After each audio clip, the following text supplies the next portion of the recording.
بسم اللہ الرحمن الرحیم۔ آج کا ہمارا موضوع ہے عید کی نماز کو اپنے اپنے گھروں میں باجماعت اور تنہا کیسے ادا کی جائیں، اس کا طریقہ کیا رہے گا، اس کی نیت کیسی کی جائے، کیا پڑھا جائے۔ آج انشاءاللہ ہم آپ کے سامنے مفصل اس کو بیان کریں گے۔ امام شافعی علیہ الرحمہ کے نزدیک عید الفطر کی نماز سنت مؤکدہ ہیں۔ جماعت کے ساتھ نماز پڑھ رہے ہو تو امام صاحب نیت کر لے، سنت نماز پڑھاتا ہوں عید الفطر کی 2 رکعات جماعت کا امام بن کے 12 زائد تکبیرات کے ساتھ قبلہ رخ ہو کر ادا کرتا ہوں، اللہ کے واسطے اللہ اکبر۔ اور مقتدی حضرات یہ نیت کر لیں، سنت نماز پڑھتا ہوں 2 رکعات عید الفطر کی امام کے پیچھے 12 زائد تکبیرات کے ساتھ قبلہ رخ ہو کر ادا کرتا ہوں، اللہ کے واسطے اللہ اکبر۔ اب تنہا کوئی نماز پڑھ رہا ہو، اکیلے نماز پڑھ رہا ہو تو یہ نیت کر لیں، سنت نماز پڑھتا ہوں عید الفطر کی 2 رکعات 12 زائد تکبیرات کے ساتھ قبلہ رخ ہو کر ادا کرتا ہوں، اللہ کے واسطے اللہ اکبر۔ یہ اکیلا نماز پڑھنے والا یہ نیت کر لے۔ یہ تو امام شافعی علیہ الرحمہ کے نزدیک ہیں۔ امام ابو حنیفہ رحمۃ اللہ علیہ کے نزدیک عید الفطر کی نماز واجب ہیں، لہذا وہ حضرات واجب کی نیت کر لیں۔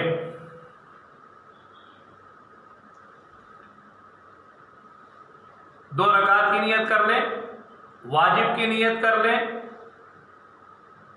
واجب نماز ادا کرتا ہوں 2 رکعات عید الفطر کی 6 زائد تکبیرات کے ساتھ۔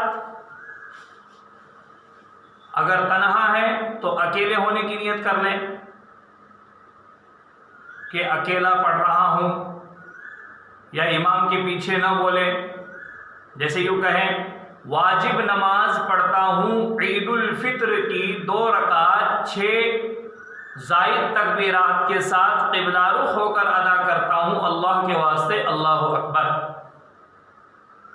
جو امام صاحب ہو وہ یہ نیت کرے واجب نماز پڑھاتا ہوں عید الفطر کی 2 رکعات 6 زائد تکبیرات کے ساتھ جماعت کا امام بن کر قبلہ رخ ہو کر ادا کرتا ہوں، اللہ کے واسطے اللہ اکبر۔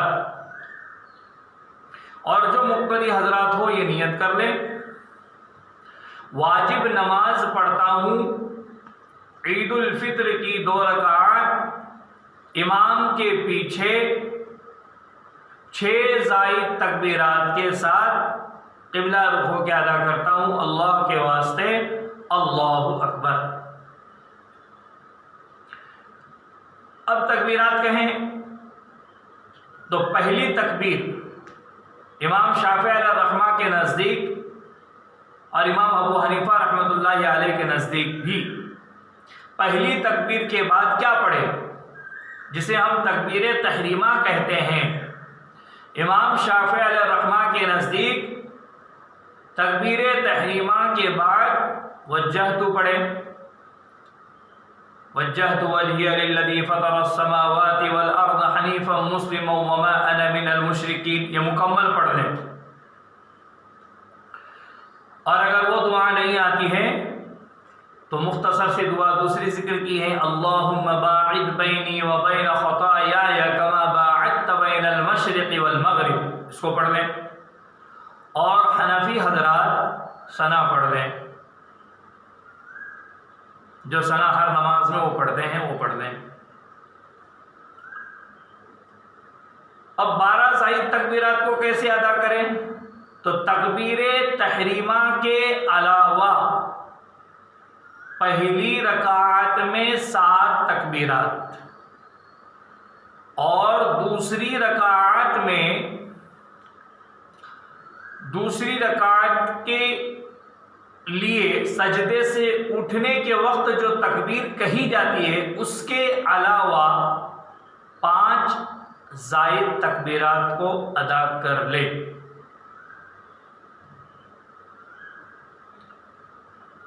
اسی طرح امام ابو حنیفہ رحمۃ اللہ علیہ کے نزدیک بھی تکبیر تحریمہ کے علاوہ پہلی رکعت میں 3 تکبیرات اور دوسری رکعت میں سجدے سے اٹھتے وقت دوسری رکعت کے لیے جو تکبیر کہی جاتی ہے اس کے علاوہ 3 تکبیرات، اس طرح سے ان کے یہاں 6 زائد تکبیرات ہیں۔ اس کا لحاظ رکھیں۔ اب ان تکبیرات میں کیا کہیں، کیا پڑھیں؟ پہلی تکبیر تحریمہ کے بعد تو شعافے نے وجہتو پڑھ لی اور امام ابو حنیفہ کے ماننے والوں نے ثنا پڑھ لی، لیکن جو زائد تکبیرات ہے اس میں کیا پڑھیں؟ تو سوم کلمہ پڑھیں، سبحان اللہ والحمد للہ ولا الہ الا اللہ واللہ اکبر ولا حول ولا قوة الا باللہ العلی العظیم۔ اگر کوئی الا باللہ تک بھی پڑھے تو چل جائے گا، اس کو پڑھ لے۔ تو ان 7 تکبیرات میں پہلی رکعت میں ہر تکبیر کے بعد اس سوم کلمے کو پڑھ لیں، تکبیر کہیں، اس کو پڑھ لیں، پھر دوسری مرتبہ تکبیر کہیں، اس سوم کلمے کو پڑھ لیں۔ اس طرح سے 7 زائد تکبیرات کو ادا کریں۔ پھر دوسری رکعت میں بھی سوم کلمہ ہی پڑھیں، تکبیر کہیں، سوم کلمہ پڑھیں، سجدے سے دوسری رکعت کے اٹھنے کے لیے جو تکبیر کہی جائے گی اس کے بعد بھی سوم کلمہ ہی پڑھیں، سبحان اللہ والحمد للہ ولا الہ الا اللہ واللہ اکبر ولا حول ولا قوة الا باللہ العلی العظیم، اس کو پڑھیں۔ اب کسی کو اگر یہ سوم کلمہ نہیں آ رہا ہے تو وہ کیا کرے؟ تو پہلی بات تو جو تسبیح آتی ہو وہ پڑھے، سبحان اللہ الحمدللہ ولا الہ الا اللہ اللہ اکبر، یا جو بھی تسبیح آتی ہو، سبحان اللہ سبحان اللہ سبحان اللہ الحمدللہ، جو بھی آتی ہو پڑھیں جب تک امام صاحب تکبیر نہ کہیں۔ اس طرح سے ادا کریں۔ اور کسی وہ بھی نہ آتی ہو، کوئی تسبیح ہی نہ آتی ہو، تو وہ بندہ امام کے پیچھے ہو یا تنہا نماز پڑھتا ہو تو خاموش رہیں اتنی دیر تک، کچھ بھی نہ آتا ہو تو خاموش رہیں۔ یہ طریقہ ہو گیا۔ اب تکبیرات جب ختم ہوگی تو اس کے بعد سورہ فاتحہ پڑھیں، الحمدللہ رب العالمین، اعوذ باللہ من الشیطان الرجیم آہستہ سے اپنے منہ میں پڑھیں، اور بسم اللہ الرحمن الرحیم کو زور سے پڑھ کر سورہ فاتحہ الحمدللہ رب العالمین والی سورت کو مکمل پڑھ لیں۔ احناف حضرات بسم اللہ کو بھی آہستہ پڑھ لیں اور الحمدللہ رب العالمین سے اس سورت کو مکمل کر لیں۔ پھر امام صاحب کی سورت مکمل ہونے کے بعد امام صاحب خاموش رہیں، مقتدی حضرات سورہ فاتحہ پڑھ لیں۔ پھر مقتدی حضرات کے سورہ فاتحہ کے پڑھ لینے کے بعد امام صاحب، ویسے مسنون طریقہ یہ ہے کہ سورہ اعلیٰ پڑھے پہلی رکعت میں، سبح اسم ربک الاعلی الذی خلق فسوی، مکمل پڑھے اگر آتی ہو تو۔ اگر نہیں آتی ہے تو کوئی اور سورت پڑھے، جیسے والعصر ان الانسان لفی خسر، یہ پڑھیں۔ یا انا اعطیناک الکوثر یا کوئی بھی اور سورت پڑھ لے جو بھی آتی ہو. اب اس کے بعد رکوع کرے، رکوع کی تسبیح پڑھے سبحان ربی العظیم و بحمدی 3 مرتبہ. رکوع سے اعتدال میں آئے اور رکوع سے کھڑے ہونے کے بعد سمع اللہ لمن حمدہ ربنا لک الحمد ملء السماوات وملء الارض وملء ما شئت من شیء بعد پڑھیں. پھر اس کے بعد سجدے میں چلے جائیں، پہلا سجدہ کر لیں، اس میں بھی سبحان ربی الاعلی وبحمدہ 3 مرتبہ پڑھیں. پھر 2 سجدوں کے درمیان بیٹھیں جسے جلسے میں بیٹھنا کہتے ہیں، اس میں دعا پڑھ لیں اللہم اغفر لی وارحمنی واجبرنی واہدنی وعافنی. پھر سجدہ کر لیں، پھر سجدے میں تسبیح پڑھ لیں 3 مرتبہ سبحان ربی الاعلی وبحمدہ. اب سجدے سے اٹھنے کے لیے بھی تکبیر کہیں. اب اس تکبیر کے بعد پھر صبح کلمہ سبحان اللہ والحمد للہ ولا الہ الا اللہ پڑھیں. اس کے بعد ہر تکبیر کے بعد 5 تکبیرات مکمل کرنے تک اسی صبح کلمے کو پڑھیں. پھر سورہ فاتحہ پڑھیں الحمدللہ رب العالمین مکمل پڑھ لیں.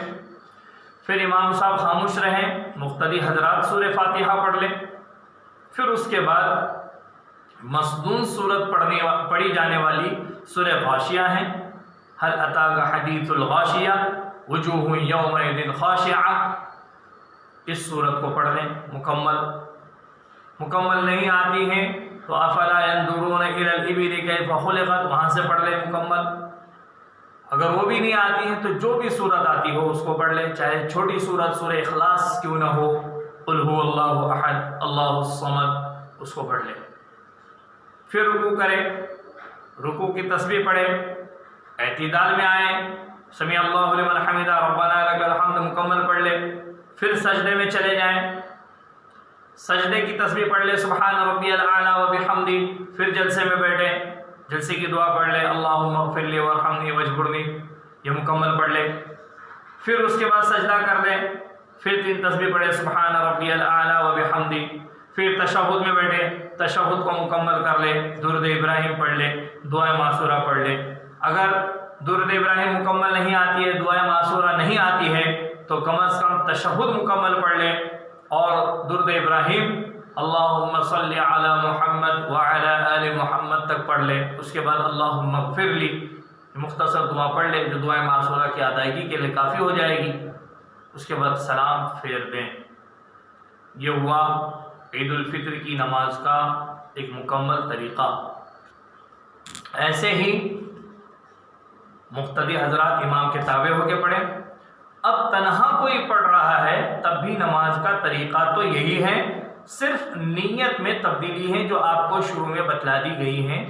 تنہا نماز پڑھنے کی نیت کر لیں. یہ ہے عید الفطر کا ایک مختصر سا طریقہ جو آپ کے سامنے بیان کیا گیا ہے. اور گزارش کرتے ہیں کہ آج کے حالات میں لوگ نماز کیسے پڑھے اس میں کشمکش میں ہیں اور پریشانی میں ہیں، لوگ پوچھ رہے ہیں، تو ان تک اس ویڈیو کو پہنچائیں، زیادہ سے زیادہ شیئر کریں اور لوگوں کی رہنمائی کریں، ترجمانی کریں.